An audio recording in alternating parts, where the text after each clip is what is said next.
नमस्कार, मैं हूं सचिन, लेकर हाजिर हूं हर रोज की तरह जो कहेंगे सच कहेंगे। तो अगर आप 10 मिनट में ऑनलाइन फूड, ग्रोसरी, मेडिसिन, कोई भी जरूरत की चीज मंगाने के आदी हो चुके हैं कि कुछ भी चीज की जरूरत पड़ी 10 मिनट है, फटाफट ऑर्डर किया, मंगवा ली, तो इस उम्मीद के साथ आप ऑनलाइन सामान मंगवाने की सोच रहे हैं कि 10 मिनट है, 10 मिनट में तो वो आ ही जाएगी। किसी इंस्टेंट डिलीवरी प्लेटफॉर्म से अब आप वो ऑर्डर करें तो आपको अब अपनी पुरानी अगर कोई आदत है तो उसमें सुधार करना होगा। इस उम्मीद को छोड़ना होगा कि आपके पास 10 मिनट में कोई सामान घर आ जाएगा, क्योंकि आपके लिए भले ही ये सुविधा थी, लग्जरी थी, लेकिन डिलीवरी बॉयज के लिए ये जानलेवा था, जिसे ऑनलाइन डिलीवरी प्लेटफॉर्म्स अब बंद करना उन्होंने शुरू कर दिया है। शुरुआत ब्लिंकिट ने की है, बाकी प्लेटफॉर्म्स कब बंद करेंगे? जानलेवा 10 मिनट में डिलीवरी वाला फीचर। कंपनी और सरकार को वाकई डिलीवरी बॉयज की चिंता या राइडर्स का प्रेशर काम आया? और सवाल यह भी, क्या 10 मिनट में डिलीवरी वाला फीचर बंद कर देने से सुधर जाएगी गिग वर्कर्स की हालत? दूसरी बड़ी स्टोरी जो आज हम आपके लिए लेकर आए हैं उन लोगों के लिए है जो अपने बुजुर्ग माता पिता को बोझ समझकर वृद्धाश्रम भेज देते हैं या फिर भेजने की सोच रहे हैं। बुजुर्ग मां बाप को छोड़ोगे तो अब बड़ा पछताओगे। नहीं करोगे बूढ़े मां बाप की देखभाल तो सैलरी और संपत्ति से धोना पड़ेगा हाथ। आने वाला है ऐसा कानून, कपूतों पर पड़ेगी अदालती चाबुक। आज तीसरी स्टोरी भी हम आपके लिए लेकर आए हैं, डॉग लवर्स और आवारा कुत्तों से परेशान दोनों से जुड़ी। स्ट्रीट डॉग से प्यार, प्रेमियों को सुप्रीम फटकार, और सड़क पर कुत्तों को खाना खिलाना अब हो गया मना। आज इसी पर जो कहेंगे सच कहेंगे।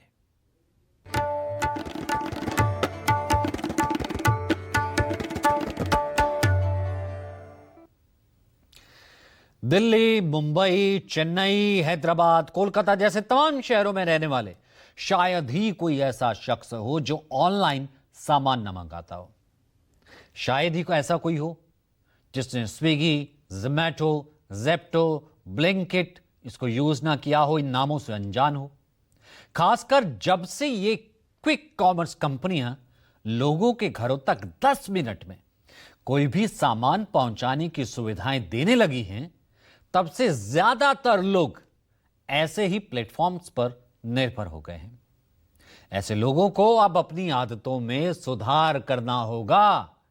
10 मिनट वाली उम्मीदें छोड़नी होगी, क्योंकि ये कंपनियां अब अपने ऐप पर इस फीचर को बंद करना शुरू कर चुकी हैं। यानी कि अब 10 मिनट में आपका फीचर बंद होगा। इसकी शुरुआत ब्लिंकिट ने की है। ब्लिंकिट ने अपने सभी ब्रांड प्लेटफॉर्म और विज्ञापनों से 10 मिनट में डिलीवरी का दावा हटा दिया है। केंद्रीय श्रम मंत्री मनसुख मांडविया के हस्तक्षेप और डिलीवरी पार्टनर्स की सुरक्षा को लेकर जताई गई चिंता के बाद कंपनी ने यह कदम उठाया है। पहले यह सुनिए कि इससे डिलीवरी पार्टनर्स ने कितनी बड़ी राहत की सांस ली है, फिर इसका पूरा एनालिसिस हम आपको बताएंगे। 10 मिनट के लिए जो होते हैं ना सर, वो रिक्सी होता है, डिलीवरी बॉय के लिए भी होता है, कस्टमर से भी सुनना पड़ता है और अपना डीसी से भी सुनना पड़ता है। तो अभी सरकार ने नियम हटा दिया, क्या कहेंगे? अच्छा है, बहुत ही अच्छा है, डिलीवरी बॉय के लिए बहुत ही अच्छा है। 10 मिनट में एक टारगेट पूरा करने के चक्कर में आदमी आउटसाइड घुस जाता था, उससे एक्सीडेंट होने का चांस ज़्यादा रहता था, और फिर सिग्नल ब्रेक होने के बाद उसका चार्ज हम लोग को ही लग जाता था। और सरकार ने जो ये काम किया है 10 मिनट सबसे बात करके, इन्हें बहुत ही अच्छा काम किया है। वो बहुत अच्छा काम। 10 मिनट में कोई ऑर्डर दे ही नहीं पाएगा, कोई नहीं देता। बाजू का भी रहेगा तो भी 10 मिनट में नहीं दे सकता ऑर्डर। 10 मिनट का हटा दिया है तो अच्छा है, क्योंकि कई बार ट्रैफिक है, रेड लाइट है, और यहाँ वीआईपी एरिया है तो वीआईपी मोमेंट होते रहते हैं, तो उस वजह से भी डिले हो जाता है। परेशानी तो बहुत आती थी और बत्ती का फॉलो नहीं होता था। एक तो रिस्क पे चलते थे अपने, वही है ना, अपना टारगेट पूरा करने के चक्कर में। रेड लाइट जंप करना भाई तो हकीकत है, इसमें कोई दो राय नहीं है। ऐसा कंपनी करती है तो बहुत अच्छी बात है। प्रेशर बहुत खत्म होगा, वरना लेट हो जाता है तो रेट कार्ड भी गिर जाता है। प्रेशर कम होगा बिल्कुल। लेकिन इतनी आसानी से ये नहीं हुआ है। इसके लिए डिलीवरी बॉयज को काफी मशक्कत करनी पड़ी, हड़ताल तक की गई थी, क्योंकि कंपनियों की इस प्रॉमिस के चक्कर में कई डिलीवरी बॉयज को अपनी जान तक जोखिम में डालनी पड़ती थी। हमने इसी शो में जो कहेंगे सच कहें में एक साल जो नया साल था उससे ठीक एक दिन पहले, नए साल से ठीक एक दिन पहले इन डिलीवरी पार्टनर्स की समस्या का मुद्दा उठाया था, जिसका नतीजा आप सबके अब सामने है।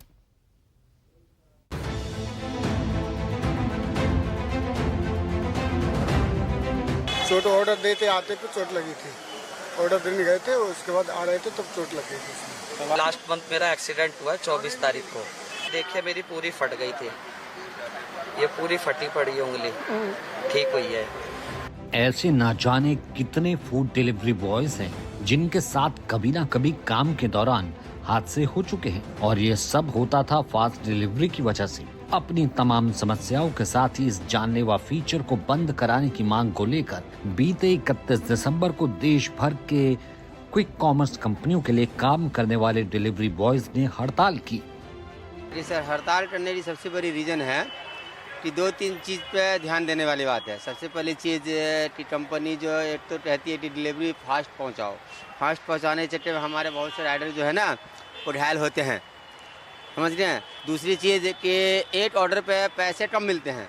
मान लो एक ऑर्डर पे हमें 20 पैसे से 25 रुपये मिले हैं, अब उस ऑर्डर को हम जल्दी छोड़ेंगे तो हम दूसरा ऑर्डर हमको मिलेगा। और कंपनी भी कहती है फास्ट छोड़ो, तो इससे आपकी इंसेंटिव भी बढ़ेगी, आपकी वैल्यू भी बढ़ेगी, समझ रहे हैं। तो इसलिए हम लोग की डिमांड बहुत है। अभी ये जो हड़ताल तो बहुत बड़ा हड़ताल होने वाला है, समझिए पूरे हिंदुस्तान में इसका हड़ताल है। हम सब राइडर अब एक हो चुके हैं। इसका असर ये हुआ कि कंपनियों की तो नींद खुली ही, साथ ही सरकार भी हरकत में आ गई। केंद्रीय मंत्री मनसुख मांडविया को आनन फानन में ब्लिंकिट, ज़ेप्टो, स्विगी और जोमेटो जैसे क्विक कॉमर्स प्लेटफॉर्म के टॉप अधिकारियों के साथ अहम बैठक करनी पड़ी। इस बैठक में डिलीवरी बॉयज की सेफ्टी और उन पर पड़ने वाले मानसिक दबाव पर चर्चा हुई। मंत्री ने कंपनियों को सलाह दी कि वे डिलीवरी के लिए तय की गई सख्त सीमा को खत्म कर दें, क्योंकि इस वजह से राइडर्स ट्रैफिक नियमों का उल्लंघन करते हैं और दुर्घटनाओं का शिकार होते हैं। श्रम मंत्री ने बैठक में साफ किया कि कंपनियों का बिजनेस मॉडल वर्कर्स की जान जोखिम में डालकर नहीं चलना चाहिए। 10 मिनट जैसी समय सीमा न केवल राइडर्स के लिए खतरनाक है, बल्कि सड़क पर चलने वाले दूसरे लोगों के लिए भी।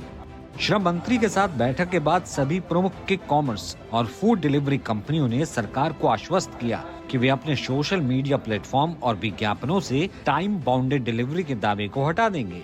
ब्लिंकिट ने इसकी शुरुआत करते हुए अपने लोगो और ऐप इंटरफेस से 10 मिनट वाले टैग को हटाना शुरू कर दिया। सरकार के साथ हुई बैठक में स्विगी, जोमेटो और ज़ेप्टो ने भी भरोसा दिया कि वो अब ग्राहकों से समय सीमा का वायदा करने वाले विज्ञापन नहीं करेंगे। इन कंपनियों की माने तो वे अब फास्ट डिलीवरी पर फोकस करेंगी, न किसी फिक्स टाइमिंग पर। हालांकि ब्लिंकिट को छोड़ बाकी प्लेटफॉर्म्स ने अभी कोई औपचारिक ऐलान नहीं किया है। इसके अलावा केंद्र सरकार अब गिग वर्कर्स के लिए सामाजिक सुरक्षा और बेहतर कार्य स्थितियों पर एक व्यापक पॉलिसी बनाने की तैयारी में है। खैर, कंपनियां भले ही 10 मिनट वाला फीचर हटाने का दावा कर रही हों, लेकिन डिलीवरी पार्टनर्स की समस्या इससे कम होने वाली नहीं है, क्योंकि बाकी मांगे अभी तक नहीं मानी गई हैं। जाहिर है, जो शख्स हमारी जरूरत की चीजें हमारे आपके घरों तक पहुंचाकर हमारा काम आसान करते हैं, वो लोग अब भी तमाम मुश्किलों का सामना करने को मजबूर हैं। डिलीवरी पार्टनर्स की असल समस्याओं का समाधान अभी नहीं हुआ है। हालांकि 10 मिनट डिलीवरी वाला मॉडल बंद होना इसके लिए एक राहत की खबर जरूर है। इधर सरकार के इस पहल का आम आदमी पार्टी से राज्यसभा सांसद हैं राघव चड्ढा, उन्होंने स्वागत किया है। राघव चड्ढा पिछले कई महीनों से इसके लिए आवाज उठा रहे थे। संसद से लेकर सड़क तक इस 10 मिनट डिलीवरी को खत्म करने की आवाज बुलंद कर रहे थे। हाल ही में उन्होंने एक वीडियो पोस्ट किया था जिसमें वो 10 मिनट वाले डिलीवरी ब्लिंकिट पार्टनर बने थे। इस दौरान उन्होंने एक ब्लिंकिट के डिलीवरी पार्टनर के साथ उसकी स्कूटी पर रात में सफर किया था, कस्टमर तक ऑर्डर पहुंचाया था। अब राघव चड्ढा ने केंद्र सरकार के हस्तक्षेप के बाद कंपनियों के इस फैसले को बड़ी जीत बताया है। आज देश के गिग वर्कर्स के लिए एक बहुत बड़ा दिन है। उन सब के लिए गुड न्यूज़ है, और गुड न्यूज़ ये है कि सेंट्रल गवर्नमेंट के हस्तक्षेप के बाद क्विक कॉमर्स कंपनीज जैसे कि ब्लिंकिट एटसेट्रा अब 10 मिनट में डिलीवरी की जो ब्रांडिंग है वो हटाएंगी। जी हाँ, ये आप सबके एफर्ट से और आप सबने एकजुट होकर जो आवाज़ उठाई उसी से संभव हो पाया। आपकी आवाज़ शायद इन कंपनीज की मैनेजमेंट तक तो नहीं पहुंची या उन्होंने अनसुनी कर दी, लेकिन आपकी आवाज़ केंद्र सरकार ने सुनी और उस पर कार्रवाई भी करी। तो सरकार के हस्तक्षेप के बाद कंपनियों का यह फैसला इसलिए भी सबसे अहम हो जाता है क्योंकि 10 मिनट पे डिलीवरी का दबाव राइडर्स को तेज गाड़ी चलाने, रेड लाइट जंप करने के लिए मजबूर करता था। सड़क सुरक्षा से जुड़े संगठनों ने भी सरकार से कहा था कि इसमें कुछ ना कुछ इंटरवीन होना चाहिए। कुछ हादसे ऐसे हुए थे, कुछ हादसे हम आपको ऐसे बताते हैं। 27 मार्च 2025 को नोएडा में एक ब्लिंकिट डिलीवरी बॉय की सड़क हादसे में मौत हो गई थी। 12 सितंबर 2025 को गुरुग्राम में तेज रफ्तार ट्रक की चपेट में आ गया। फूड डिलीवरी एजेंट था, खाना पहुंचा रहा था, उसकी मौत हो गई। 21 दिसंबर 2025 को गुरुग्राम में डंपर की चपेट में आ गया एक 26 वर्षीय फूड डिलीवरी एग्जीक्यूटिव, उसकी मौत हो गई। 30 दिसंबर 2025 को यूपी के मुरादाबाद में कस्टमर को सामान देने जा रहा था, ब्लिंकिट का एक डिलीवरी बॉय था, सड़क हादसे में उसने जान गंवा दी। अभी हाल ही में 5 जनवरी 2026 को हैदराबाद में 25 साल का एक युवक था, डिलीवरी बॉय, सड़क हादसे में उसने जान गंवा दी। इन सभी हादसों के लिए गिग वर्कर्स यूनियंस ने 10 मिनट डिलीवरी मॉडल को जिम्मेदार ठहराया था और कहा था कि सुरक्षा होती नहीं है, मुआवजे की मांग की थी अगर हादसा हो जाता है, और अब इसे हटाने की प्रक्रिया तेज हो गई। अब ये कंपनियां अपनी मार्केटिंग स्ट्रेटजी में बदलाव करेंगी। अब तक 10 मिनट इन कंपनियों का सबसे बड़ा यूएसपी होता था कि 10 मिनट सामान घर पे। हालांकि कंपनियों ने स्पष्ट किया है कि वो अपनी ऑपरेशनल एफिशिएंसी यानी कार्यक्षमता को कम नहीं करेंगी, लेकिन विज्ञापनों के जरिए ग्राहकों में ऐसी उम्मीद भी नहीं जगाएंगी जिससे जो राइडर्स है, जो सामान पहुंचा रहा है, उस पर दबाव बन सके, उसकी जान जोखिम में जा सके। ये एक सराहनीय कदम है। आगे बढ़ते हैं और अब बात तेलंगाना सरकार के उस फैसले की करते हैं जिसने राज्य के सरकारी कर्मचारियों जो मां बाप का ख्याल नहीं रखते हैं उनकी नींद उड़ा दी है। कलयुग के इस दौर में जहां आधुनिकता की चकाचौंध में अक्सर बूढ़े माता पिता को उनके ही घर में बेगाना कर दिया जाता है, वहां तेलंगाना सरकार ने श्रवण कुमार वाली भूमिका अपनाते हुए यह फैसला किया है। मुख्यमंत्री रेवंत रेड्डी ने सोमवार को एक ऐसी घोषणा की जिसने उन संतानों की नींद उड़ा दी जो अपने माता पिता को बेसहारा छोड़ देते हैं। यह फैसला बुजुर्ग माता पिता के लिए बहुत राहत लेकर के आया है। दरअसल तेलंगाना की रेवंत रेड्डी सरकार एक ऐसा कानून लाने की तैयारी कर रही है जो बुजुर्ग माता पिता के लिए सोशल सिक्योरिटी का ढाल बनकर उन्हें सुरक्षा देगा। सीएम रेवंत रेड्डी ने सोमवार को इसकी घोषणा भी कर दी। यह ऐसा फैसला है जिससे राज्य के उन बेपरवाह सरकारी कर्मचारियों को परेशानी हो सकती है जो अपने बुजुर्ग मां बाप को बोझ मानते हैं और छोड़ देते हैं, उनकी देखभाल नहीं करते हैं। हम आपको इस फैसले का विश्लेषण दिखाएंगे, लेकिन उससे पहले आप सुनिए कि तेलंगाना के मुख्यमंत्री ने इस पर क्या कहा। తల్లిదండ్రుల పట్ల నిర్లక్ష్యం వహించి వాళ్ళకు జీవనాధారం లేకుండా చేస్తే మీ జీతాలలో 10 నుంచి 15% కోత విధించి సరాసరి ఆ తల్లిదండ్రుల ఖాతాలలో మీ ప్రతి నెల జీతము తల్లిదండ్రుల ఖాతాలకు పోయేటట్టు చట్టం తీసుకొస్తా అని చెప్పినా, రేపు జరగబోయే బడ్జెట్ సమావేశాలలో మా మిత్రులు దామోదర్ రాజనరసింహ గారు ఈ చట్టాన్ని ఏ విధంగా పొందుపరచాలనో, ఎవరైతే పిల్లలు ప్రభుత్వ ఉద్యోగాలలో ఉన్నారో తల్లిదండ్రులకు వాళ్ళ జీతాలు दरअसल तेलंगाना सरकार उन सरकारी कर्मचारियों की सैलरी काटने का कानून लाने जा रही है जो अपने माता पिता का ध्यान नहीं रखते। सीएम रेवंत रेड्डी ने प्रशासन को सख्त दिशा निर्देश दिए हैं कि बुजुर्ग माता पिता द्वारा अपने बच्चों के खिलाफ की गई शिकायतों को बहुत गंभीरता से लिया जाए।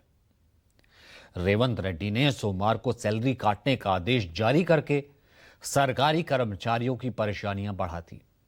अब आपको बताते हैं डिटेल से यह फैसला क्या है।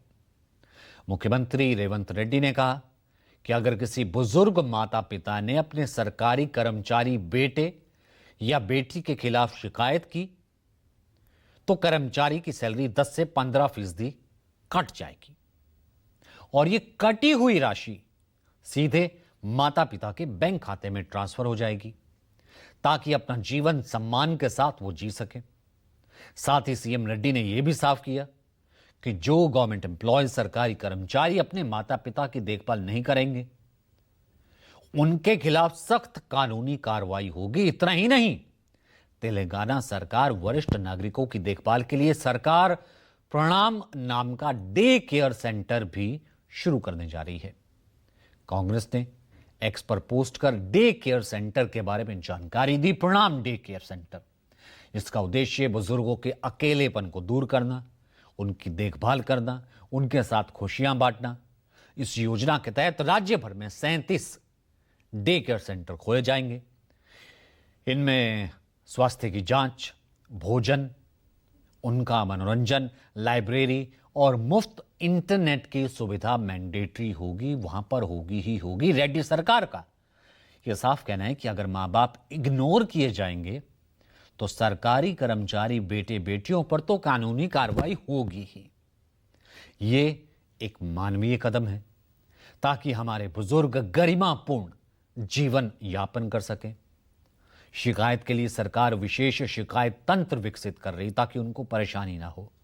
इसकी जानकारी कानून बनने के साथ ही साझा कर दी जाएगी। फिलहाल यह घोषणा सरकारी कर्मचारियों के लिए ही है। निजी क्षेत्र के, प्राइवेट क्षेत्र के कर्मचारियों पर नियम लागू नहीं होगा। सरकार जल्द ही एक विस्तृत कानून लगाएगी बाकायदा। इसके लिए रेवंत रेड्डी सरकार 26-27 के बजट सत्र में एक स्वास्थ्य सेवा नीति पेश करेगी जिसमें डिटेल कानून होगा। तो कानून बनने के बाद ऐसी सरकारी कर्मचारियों को खैर नहीं जो अपने मां बाप की अनदेखी करती हैं, छोड़ देती हैं, वृद्धाश्रम में छोड़ आते हैं। यानी अब गुहार और मिन्नतों का दौर खत्म हुआ, क्योंकि तेलंगाना सरकार ने सीधा प्रहार जेब पर किया है।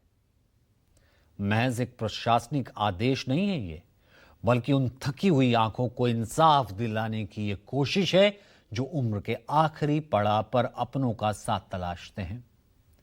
तेलंगाना से उठी ये गूंज अब पूरे देश के लिए एक नजीर बन सकती है। सुप्रीम कोर्ट ने भी पिछले साल सख्त आदेश देते हुए कहा था कि ऐसे लोग जो अपने माता पिता की दी हुई संपत्ति से हाथ धो सकते हैं, बाकायदा उनकी नजर होती है संपत्ति पर और मां बाप छोड़ देते हैं, वो संपत्ति से हाथ धो सकते हैं।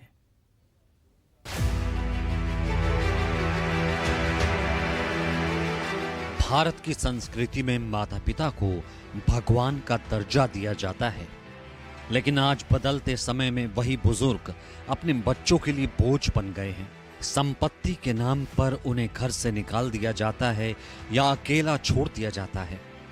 उम्र के इस आखिरी पड़ाव में अकेलापन उनकी सबसे बड़ी सजा बन गया है। ऐसे हजारों बुजुर्ग आज वृद्ध आश्रमों में या अकेले घरों में आंसू बहा रहे हैं। कई मामलों में तो बच्चे संपत्ति के कागजात करवाने के बाद माता पिता को जानते हुए भी अनजान बन जाते हैं। हाल ही में हमारे खास शो माहौल क्या है में हमने इस समस्या की पड़ताल की थी और जो सच्चाई सामने आई थी उसने हमें भी भावुक कर दिया था। 100 गज का जो प्लॉट था 50-50 गज हमने लड़कों को दे दिए, उन्होंने बेच दिया। 100 गज में से मेरे पास 50 गज रह गया, वो मैंने 20 लाख में नहीं 15 लाख में बेच लिया था। और मेरे बच्चे कहने लगे हमारे पोता पोती बड़े हो गए हैं, हमें अलग अलग दे दो। सबको पैसे दे दिए और मेरा कोई देखभाल करने वाला नहीं था। वो मेरा सामान फेंक दिया था बाहर, मेरे से पैसे मांगते थे, मैंने नहीं दिए। मेरा सामान गली में फेंक दिया। आप चाहें तो निहाल विहार यू ब्लॉक में मैं विटनेस दे सकता हूँ। फिर मैं वहाँ गया, वहाँ से मेरे को समझ नहीं आया, यहाँ आ गया। 14 नवंबर को मैं यहाँ आया हूँ। बड़ा वाला यही रहता था, रोहनी में उसका शादी किए थे। बहू के नाम से जो है प्रॉपर्टी सब जो है खरीदा, मकान वकान भी अच्छा बनाए, वो सब बहू जो है हड़प कर लिया, लोगों को वहाँ से निकाल दिया। आपको अपने पोते याद आते हैं? बच्चे पोते पोतियाँ कुछ भी नहीं। जब पोतियों ने घर से निकलवाया तो क्या मतलब है उनका पूछने का, ये बताओ ना। पोतियों ने अपनी माँ को बोला था भी हमें गाली देती है हमारी बहू को, तो बहू ने हाथ पकड़ के घर से निकाला, बड़ी वाली बहू ने। हाल ही के वर्षों में यह समस्या तेजी से बढ़ी है। सैकड़ों मामलों में बच्चे माता पिता को अस्पताल में इलाज के बहाने छोड़कर भाग जाते हैं, खासकर तब जब संपत्ति के कागजात उनके नाम हो जाते हैं। पिछले साल राष्ट्रपति द्रौपदी मुर्मू ने भी बुजुर्गों और वरिष्ठ नागरिकों को लेकर चिंता जताई थी। वरिष्ठ नागरिक अतीत से जुड़ने की कड़ी है और भविष्य के मार्गदर्शक भी है। हमारे वरिष्ठ नागरिक वृद्धावस्था का समय सम्मान और सक्रियता के साथ बिताएं। एक राष्ट्र के रूप में ये सुनिश्चित करना हमारी सामूहिक जिम्मेदारी है। अक्सर ऐसे मामले सामने आते हैं जिसमें पेरेंट्स को उनके बच्चे प्रॉपर्टी और गिफ्ट लेने के बाद नजरअंदाज कर देते हैं, उन्हें खुद की देखभाल करने के लिए छोड़ देते हैं। सुप्रीम कोर्ट ने भी साफ कर दिया है कि माता पिता से उनकी संपत्ति उपहार में पाने के बाद उनकी देखभाल नहीं करने वाले बच्चों से संपत्ति वापस ली जा सकती है। सुप्रीम कोर्ट ने पिछले साल बड़ा फैसला देते हुए कहा था कि बच्चों को अब माता पिता की प्रॉपर्टी और बाकी गिफ्ट दिए जाने के बाद एक शर्त उसमें शामिल करनी होगी। शर्त के मुताबिक बच्चों को माता पिता का ख्याल रखना होगा, उनकी जरूरतों को पूरा करना होगा। अगर बच्चों ने इन शर्तों को नहीं माना तो माता पिता को उनके हाल पर अकेला छोड़ दिया तो उनकी सारी प्रॉपर्टी और बाकी गिफ्ट वापस ले लिए जाएंगे। प्रॉपर्टी का ट्रांसफर शून्य घोषित कर दिया जाएगा। सुप्रीम कोर्ट ने बुजुर्गों के हितों के संरक्षण के लिए 2007 में बने कानून की व्याख्या करते हुए यह फैसला दिया था। दरअसल maintenance and welfare of parents and senior citizen act 2007 के तहत बुजुर्ग माता पिता अपने बच्चों से भरण पोषण की मांग कर सकते हैं।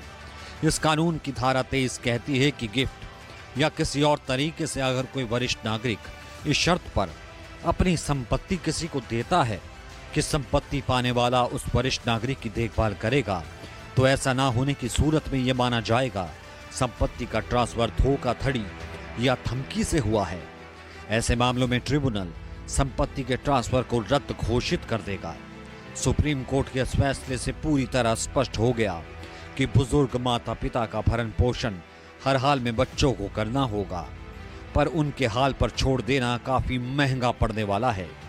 सुप्रीम कोर्ट का यह फैसला अपने आप में ऐतिहासिक और बेहद महत्वपूर्ण है। बुजुर्गों के साथ एक बड़ी चिंता अकेलेपन की है। न्यूक्लियर फैमिली, शहरों की भागदौड़ और आर्थिक दबाव ने श्रवण कुमार वाली परंपरा को लगभग खत्म कर दिया है। हेल्पेज इंडिया की एक रिपोर्ट के अनुसार शहरी बुजुर्गों में सबसे ज्यादा संख्या अकेलेपन से जूझने वालों की है। परिवार में रहते हुए भी ऐसे बुजुर्ग या अपने बेटे या बहुओं से संवाद बंद कर चुके हैं। विश्व की अधिकांश जनसंख्या वृद्धावस्था की ओर बढ़ रही है और भारत भी अब इससे अछूता नहीं है। हर बीते साल में देश में बुजुर्गों की आबादी बढ़ती जा रही है। अगर यही हाल रहा तो बहुत जल्द देश में बुजुर्गों की आबादी 30 करोड़ से ज्यादा हो जाएगी। आंकड़ा संयुक्त राष्ट्र जनसंख्या कोष की एक रिपोर्ट है। उसके मुताबिक जिस समय भारत आजादी के 100 साल का जश्न मनाएगा, उस समय देश में बुजुर्गों की संख्या कुल जनसंख्या का 20% होगा, यानी कि 20%।